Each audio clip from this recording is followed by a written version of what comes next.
মিলা, বেলা ডুবলো, ঘরে আয়। আচ্ছা, আকাশটা যেমন কেন মনে হচ্ছে? আকাশটা রাগ করেছে। এই আকাশ দেখলে আমার বুকের ভেতরটা কেমন করে ওঠে। কত পুরনো কথা মনে পড়ে যায়। কি কথা দাদি? কোনো রাজার গল্প? না, রাজার চেয়েও বড় এক পরীর গল্প, যার ছিল এক জাদুকরি পাখা। জাদুকরি পাখা? সেটা দিয়ে কি হতো? সেই পাখা যে ছুঁতো তার মনের যে কোনো একটা ইচ্ছা পূরণ হয়ে যেত। সত্যি? তাহলে তো সবার সব দুঃখ মুছে যাওয়ার কথা। দুঃখ মুছা কি অত সোজা? শক্তি থাকলেই তার ভালো ব্যবহার সবাই করতে পারে না। লোভ বড় বালাই। এক ঝড়ের রাত পড়ে সে পাখা খসে পড়েছিল আমাদের গ্রামের শেষের ওই গভীর বনে। তারপর কি হলো কেউ খুঁজে পায়নি ওটা।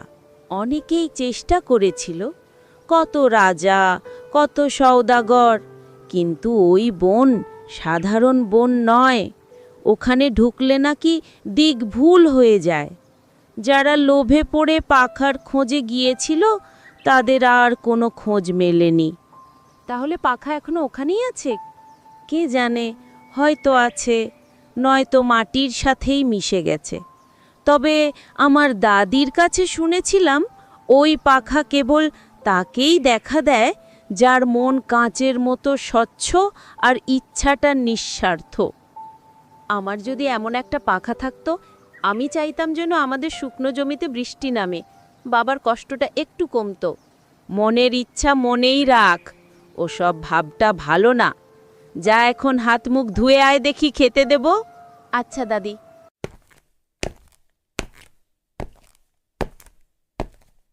সব শুনেছিস তো বুড়িটা কি কি বলল? জি হুজুর, কানে তো সবই গেল। জাদুকরি পাখার কথা বলছিল। জাদুকরি পাখা? যদি এই গল্প সত্যি হয় তাহলে আমার কপাল খুলে যাবে।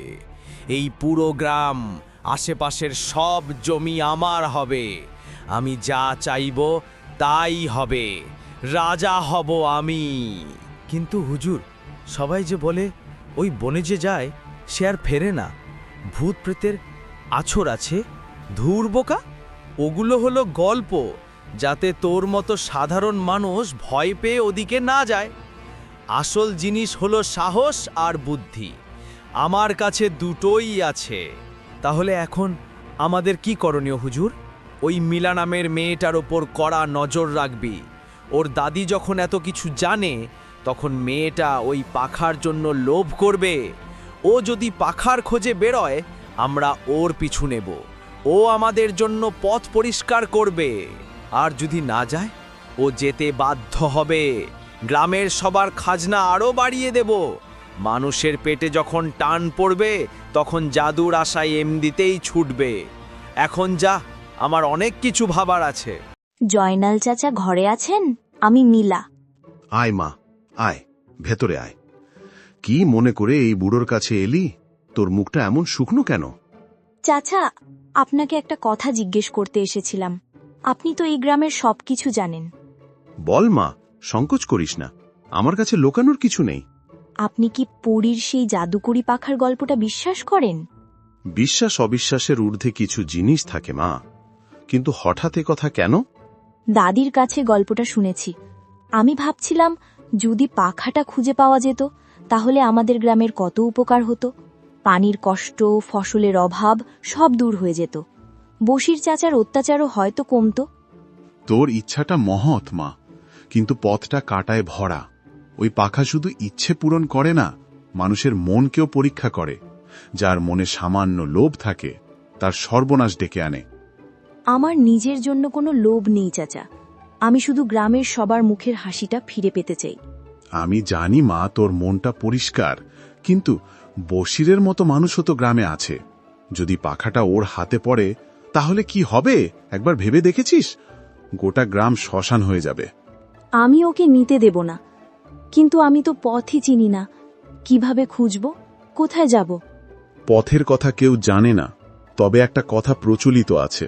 উত্তরের গভীর বনে, সেখানে এক পুরনো বট গাছ আছে। লোকে বলে ওই গাছ হলো বনের আত্মা। সে নাকি বনের সব রহস্য জানে। পুরনো বটগাছ? হ্যাঁ, কিন্তু সেখানে পৌঁছানো সহজ নয়। আগে তোকে বনের প্রহরীর মন জয় করতে হবে। বনের প্রহরী? সে আবার কে?